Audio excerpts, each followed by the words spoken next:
আসসালামু আলাইকুম রহমতুল্লাহ ইন্নাল হামদালিল্লাহ ওয়াসসালাতু ওয়াসসালামু আলা রাসূলিল্লাহ। সম্মানীয় দিনী ভাইরা, অতি আনন্দের বিষয় হলো যে আমরা ইতিমধ্যে জিলহজ মাসের মধ্যে প্রবেশ করেছি। আগামী সপ্তাহ দিন পরে আমরা কোরবানি জন্য প্রস্তুত নিয়েছি, কোরবানি করব। আর জিলহজ মাসের মধ্যে দুইটা বড় বড় ইবাদত আছে, একটা হলো হজ করা আর একটি হলো কোরবানি করা।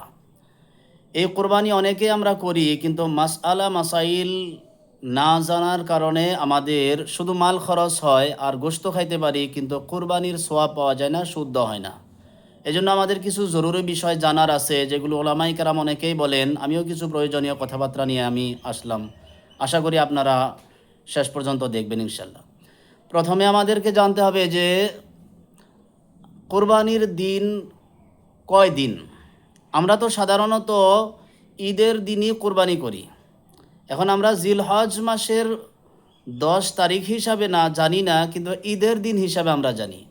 আসলে এই কোরবানি 3 দিন বা 3 দিন হলো আইয়ামে কোরবানি। জিলহজ মাসের 10, 11 এবং 12 তারিখে আমরা 3 দিনই কোরবানি করতে পারি।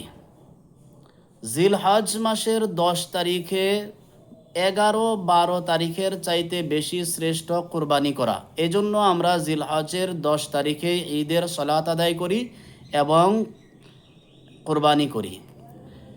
এই 3 দিনই আমরা কোরবানি করতে পারবো। এখন আমাদের এই মাসআলাগুলো কিছু প্রয়োজনীয় আছে, জানার বিষয় আছে। কোরবানি কাদের জন্য ওয়াজিব? 1 নম্বরে কোরবানি ওয়াজিব হতে হলে 1 নম্বর শর্ত হলো তাকে মুসলমান হতে হবে। দ্বিতীয় শর্ত হলেও আজাদ হতে হবে। আমরা তো সকলেই মুসলমান, সকলে আমরা আজাদ, মুক্তি, আমরা কেউ গোলাম বান্দি নাই। তৃতীয় শর্ত হলো মকিম হতে হবে। কোরবানির দিনগুলোর মধ্যে সে নিজ জায়গায় অবস্থান করতে হবে। হয়তো নিজের জায়গা থেকে যত দূর গেলে মুসাফির হয়, অত দূর যদি যায়, মুসাফিরের জন্য কোরবানি ওয়াজিব না। এরপরে 4 নম্বর শর্ত হইল কি, মালিকের নিসাব হতে হবে। যেই পরিমাণ মাল থাকলে কোরবানি ওয়াজিব, সেই পরিমাণ মাল তার কাছে আবশ্যকীয় থাকতে হবে। এখন কোন পরিমাণ মাল থাকলে কোরবানি ওয়াজিব হবে, এগুলো আমরা জানি যে যার উপরে জাকাত ফরজ তার উপরে কোরবানি ওয়াজিব। কিন্তু জাকাত এবং কোরবানির মধ্যে সামান্য একটু পার্থক্য আছে। জাকাতের মাল আপনার হাওলানে হাওল হতে হবে, মানে 1 বছর অতিক্রম করার পরে সে মালের উপরে জাকাত ফরজ হয়। কিন্তু কোরবানির জন্য 1 বছর অতিক্রম করা জরুরি নয়। যদি কোনো বান্দায়, কোনো ব্যক্তি যদি জিলহজ মাসের 10, 11, 12 তারিখ 3 দিনের মধ্যে যদি মালদার সাব্যস্ত হয়, 3 দিনের ভিতরে মালদার হয়, 3 দিনের যে কোনো একদিন যদি উনি নেশাব পরিমাণ পর্যন্ত মালের মালিক হয়, তাহলে তার উপরে কোরবানি ওয়াজিব হয়ে যাবে। এ ব্যাপারে একটা মাসলা আমাদের জেনে রাখা দরকার। একজন মানুষ মালদার, তার কাছে কোরবানি দেওয়ার মতো সক্ষম আছে। কতটুকু মালদার এগুলো আমি আর বলে ভিডিও লম্বা করি না। যে একজন মানুষ জিলহজ মাসের 9 তারিখ পর্যন্ত ধনী ছিলেন, মানে তার 52 ভরি রূপার মূল্য তার কাছে সব মিলাইয়া পাওয়া গেছে। কিন্তু হঠাৎ জিলহজ মাসের 9 তারিখ রাত্রে উনি গরিব হয়ে গেলেন। কিবা একটা দুর্ঘটনায় বা কিবা কারণে তার কাছ থেকে মাল শেষ হয়ে গেল। এখানে জিলহজের 10, 11, 12 তারিখ উনি গরিবানা অবস্থার মধ্যে কাটাইলেন, উনার উপরে কোরবানি ওয়াজিব নয়। 2 নম্বর মাসআলা, কোনো একজন ব্যক্তি, হ্যাঁ, পুরা বৎসরই উনি ফকির, উনি গরিব, কিন্তু হঠাৎ করে কোনো জায়গার থেকে নিয়ে জিলহজ মাসের 10 তারিখে কিছু টাকার মালিক হলেন। যে টাকা দেয়া মানে 52 ভরি রূপা কিনা যাইতে পারে, সব মিলাইয়া এত টাকার মালিক হলেন, তার উপরে কোরবানি ওয়াজিব।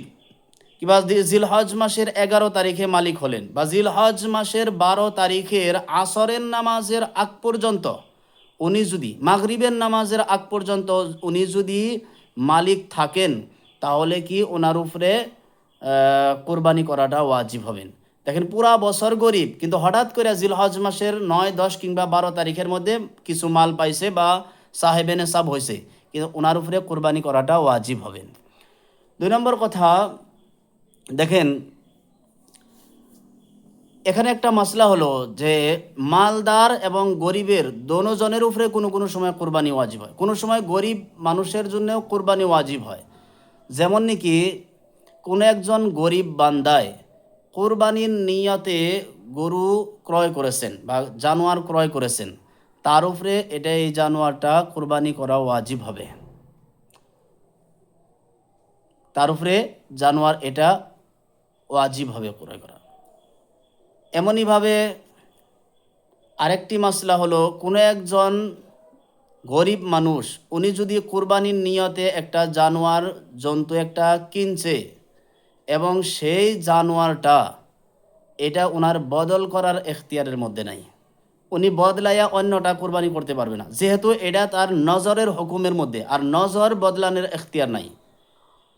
এর বিপক্ষে কোন একজন মালদার ব্যক্তি যদি কোরবানির নিয়তে কোনো জানোয়ার ক্রয় করেছে, কোনো জন্তু কিনছে, কোনো একজন মালদার ব্যক্তি, এই মালদার ব্যক্তি কুরবানির নিয়তে গরু কেনার পরেও তার উপরে এখতিয়ার আছে, তার নিজস্ব এখতিয়ার আছে যে সেই জানোয়ারটাই কুরবানি করবে না অন্য জানোয়ারটাই কুরবানি করবে।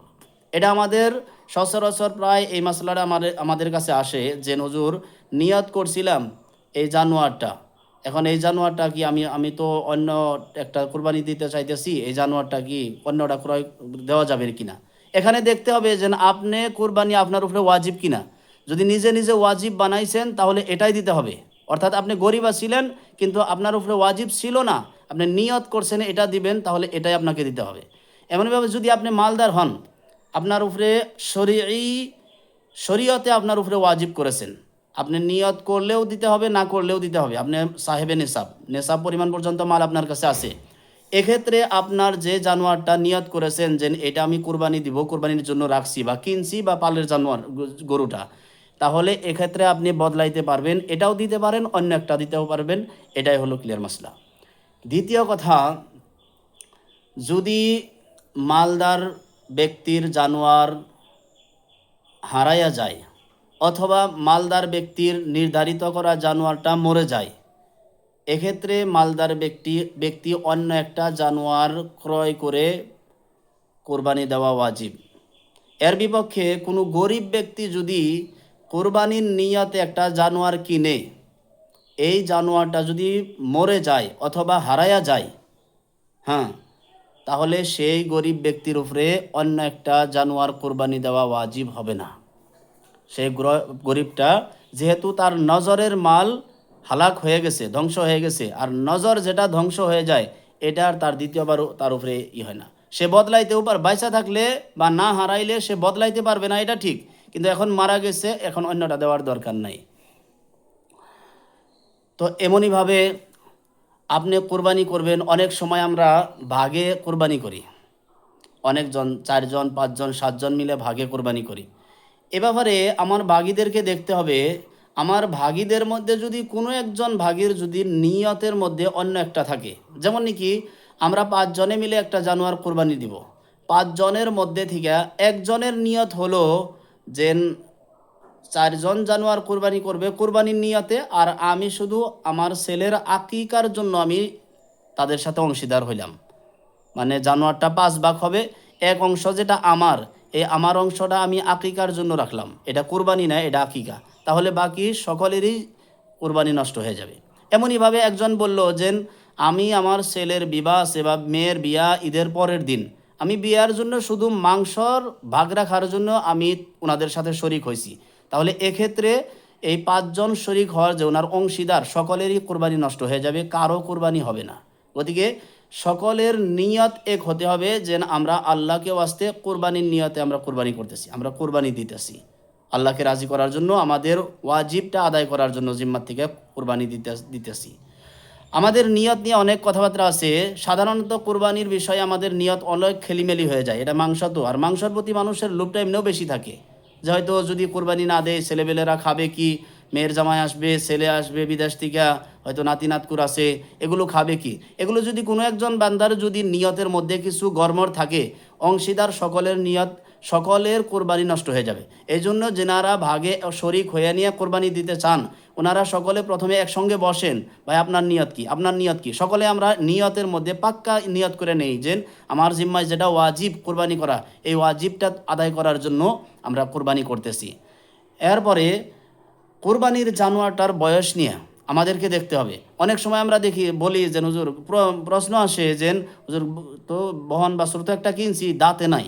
দাতা না দাতা নিয়ে কথা না, বয়স নিয়ে হলো কথা। এই বয়সগুলো আপনারা জেনে নেবেন, পরবর্তীতে ইনশাল্লাহ বয়স সম্পর্কেও বলবো। আল্লাহ পাক বেশি বেশি শুদ্ধ কোরবানি করার তৌফিক দান করুক, আমিন।